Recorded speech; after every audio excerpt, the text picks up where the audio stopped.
Hello guys, welcome to my YouTube channel. I am Zachariah the Ghost. This is the last episode of the dream that I'm sharing with you guys, my dreams and nightmares. But I'm going to continue with the whole series, but I just wanted to share that story. And after I've done with doing what I was doing, cleaning the land, making sure that everything is in order, I decided to make that check, and I made sure that the place it's warm now.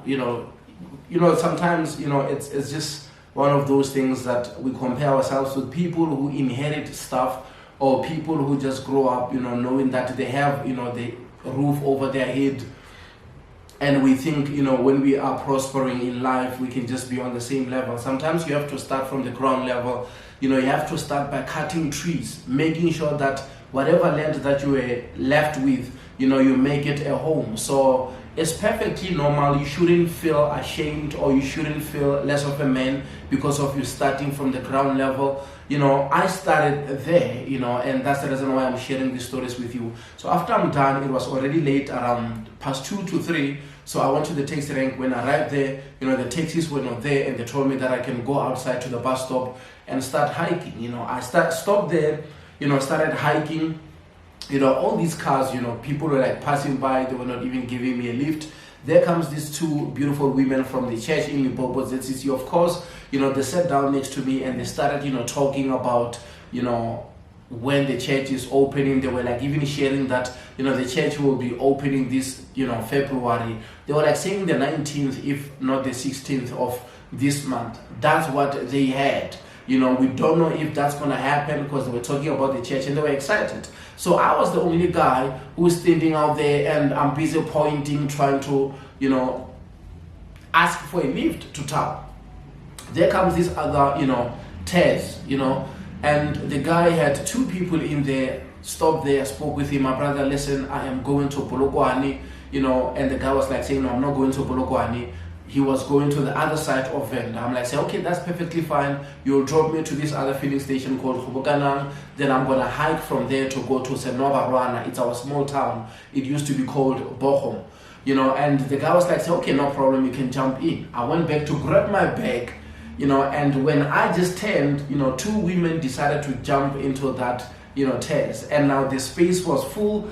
I couldn't get in there. But I'm the one who stopped the vehicle. I'm the one who asked for transport. But now these 2 ladies decided to jump to the car, and it was so difficult for me to tell them that this is my space, because I don't even own a car. That was something else, man. And I had to say, okay guys, I cannot force, because it's only 3 people there at the back, and it was full, because you can see me, I have a little bit of meat. So I had to sit there. The guy left with the 2 ladies, but the way they did things, that was not the right way. They could have said, listen, we cannot wait here anymore longer. We just want to go. And I told them that I'm going to Joburg. I waited there. There was nothing happening. No car was coming to my direction. Because one thing about the rural area, you will stop at the hiking spot, or you will wait at the hiking spot, and there will be no car which will come and pick you up. You will see a taxi which is, transporting the teachers and the maybe nurses, and they really don't want to be involved in a situation whereby the driver can stop and give people lift. I waited there. There comes this other guy. He was going to a vendor. He gave me a lift. We had a great conversation, and the guy, it's like he knew that I was in a hurry. When he dropped me at the filling station called Hobokanang, I saw those ladies. They were still waiting there. They were waiting for transport. No one was picking them up. I went there. It was very hot.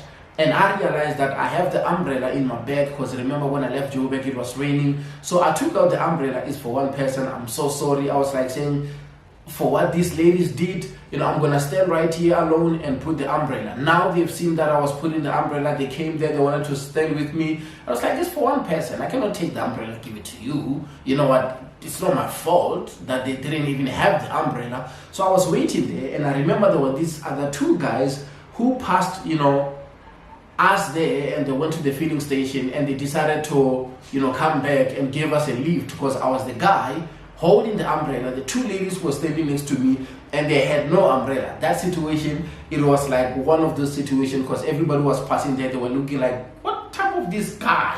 He is carrying an umbrella whereby he's not even caring about the ladies, whereby he was supposed to be protecting the women, against the sun. But it is what it is. Then the car stopped. I spoke with the guys, told them, like, guys, I want to go to Sinobarwana because of, my journey is to Joburg. When I get to, Sinobarwana, I'll get another taxi to Johannesburg. They gave me a lift. We were all three in that car. When we arrived there, it was a bit late. Went to the taxis to Joburg, and they told me that, no, the taxi is gone, around 3:30. And that time is like 4:30 to 5.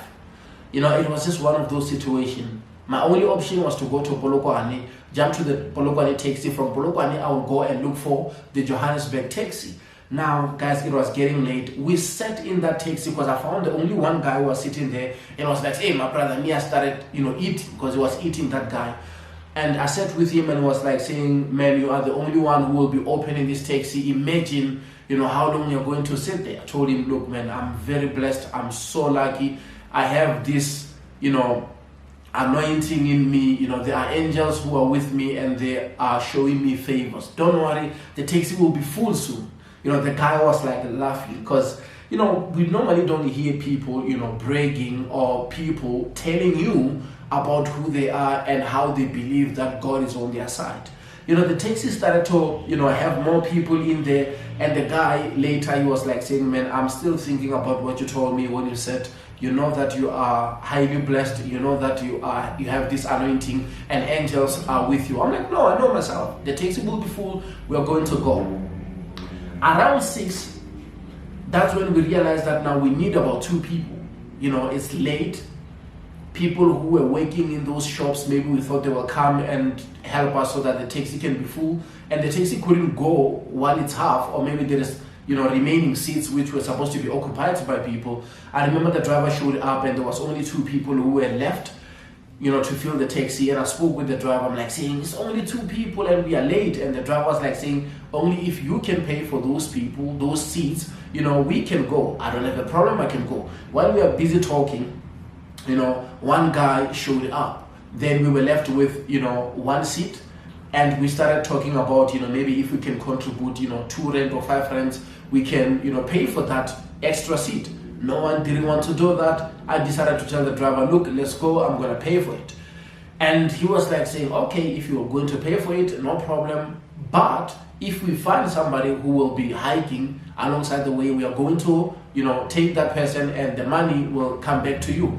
It's a fair deal.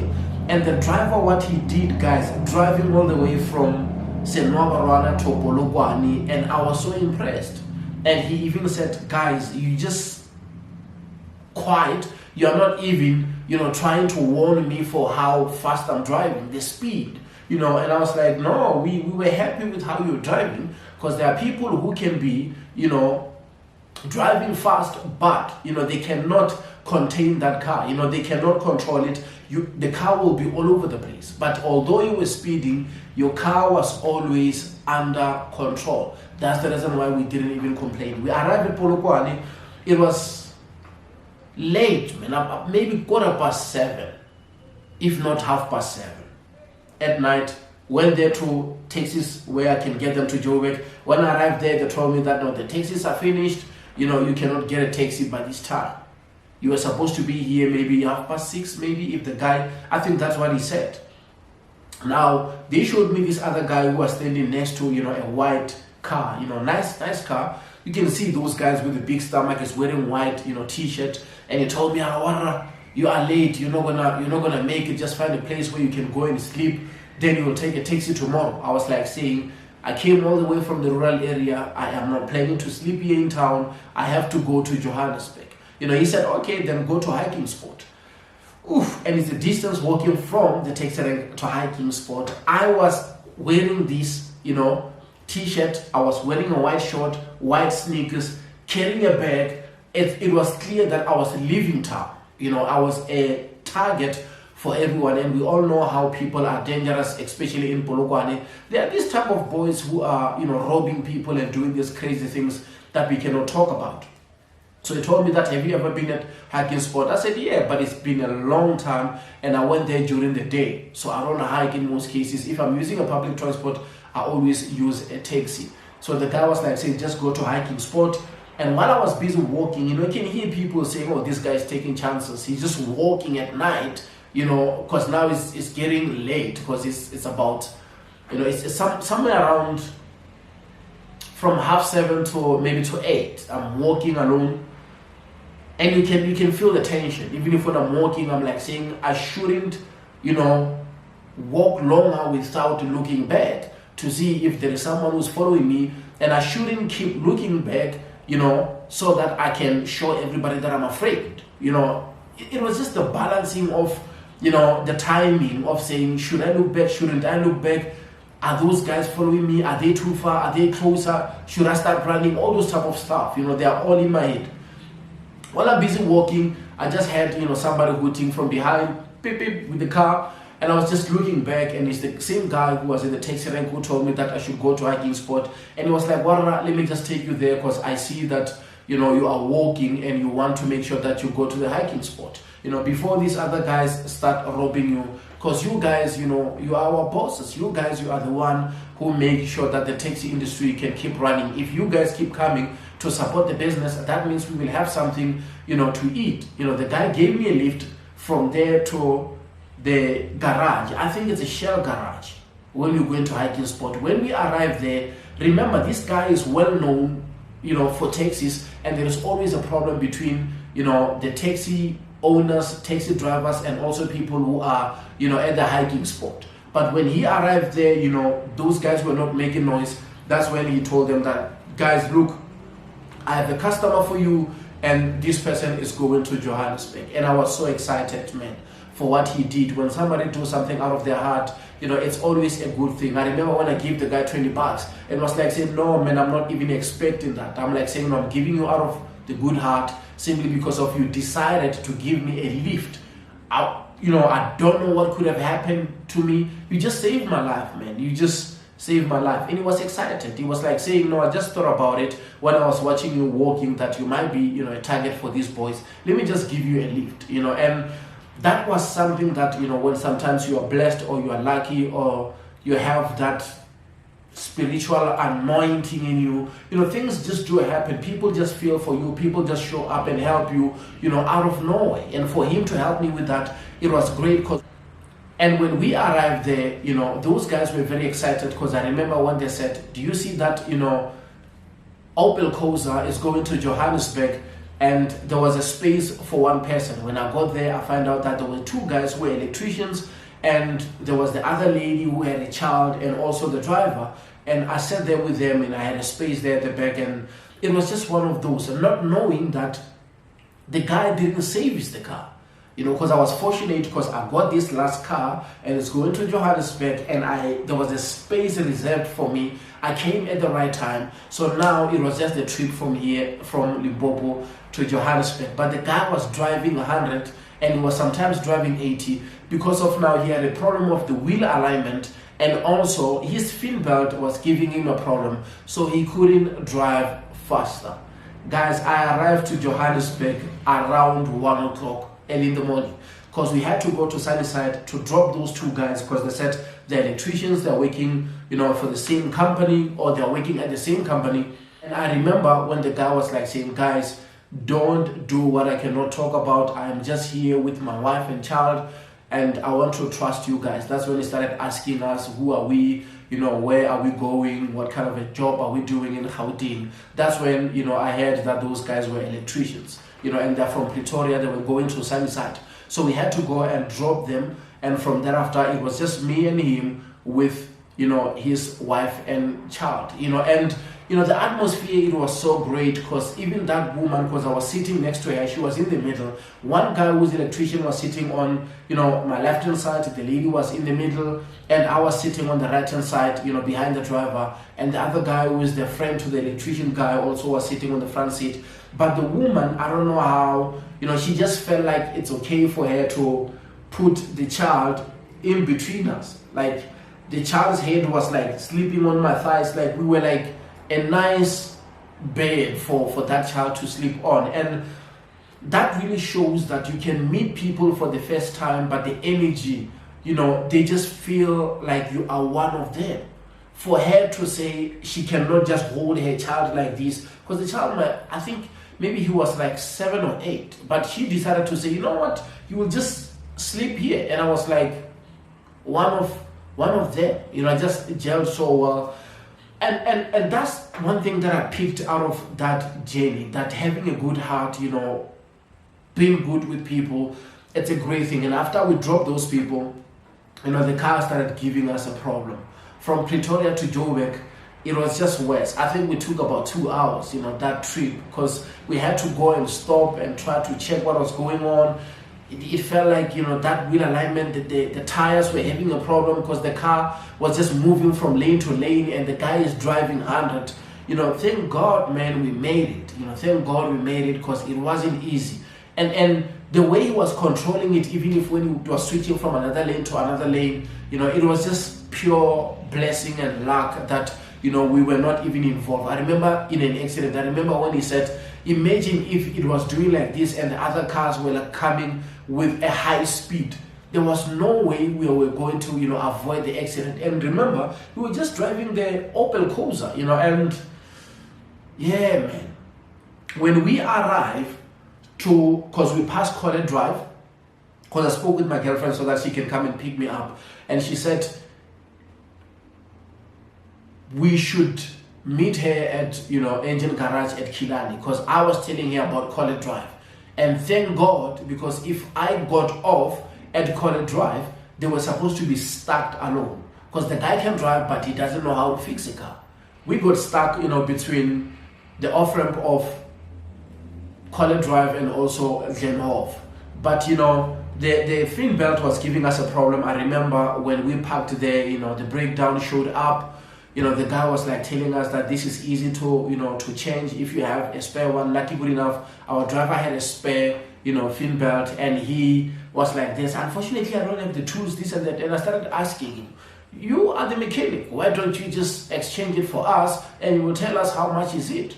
And once we started talking the numbers, once we started talking about money, I saw him going to his car and taking out the toolbox, and he decided to, change it and put the new one. And in the meantime, I had to call my girlfriend and tell her that I am very late because we had a breakdown. We cannot get there. This is where we stuck, and she drove. And I saw, that woman feeling better knowing that, we were not alone. There was the other car, in case if maybe her husband's car is not going to go anywhere, at least we can, pick them up, take them to where they wanted to go, or maybe we can pull the car or do something. It was a good assurance, and the guy helped us. And when they jumped into their car, going to where they were going, and we also used the Glenhof off-ramp to come home, And I arrived by, 1 right there, and to come here home, it was like maybe 1:30, because it's not far from,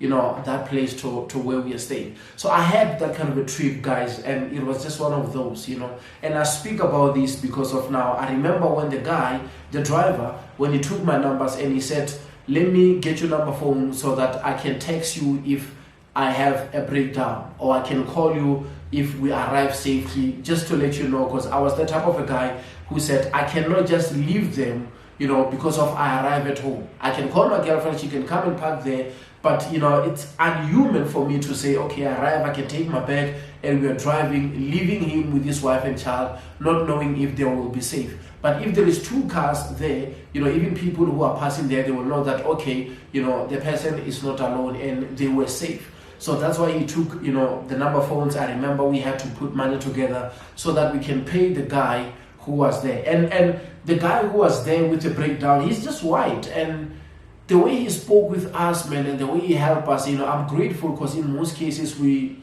always hear stories about these guys who are, helping people on the road, that sometimes they're taking advantage, sometimes they can pull your car and they charge you crazy amount of money. But for him to help us that way, I'm just happy, and I had to speak about that, because he did, something amazing. So the guy, the following day, he called me and told me that, man, we arrived in peace. I was just driving slowly, and it's very rare to find people like you, people who don't even know you, but they really want to help you. May the good Lord, bless you and give you more blessings, and all the stuff that you told me about, you know, writing films, movies, you know, and books.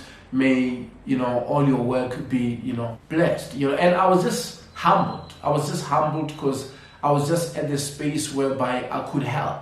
Just imagine if maybe I was not in that car and the guy was dealing with that with only his wife and child, and they both didn't know what to do. But once I was there and also speaking, you know, they had, you know, that, you know, confidence of understanding that, okay, if this guy is asking prices and he's telling this guy to fix the car, that means, you know, he will help us with the whole thing. And we managed to sort the car out, and they went home and they were safe. I wanted to share that, guys. It's my story. That's how I followed from that dream. I followed up from that dream. I went home, and, you know, the trip was just that. It was just a blessing, because I was always lucky to find people who were willing to help me. Because I remember, even if when we were at Polokwane, the guy that I found in the taxi when we arrived, because he got off there and he said, my brother, listen, I'm also going to Joburg, but I cannot go to the taxi right now because it's late. I'm going to go to my family member here in Polokwane. I'm going to sleep there. Let's go together. You know, let's go. You will sleep there, and early in the morning we will,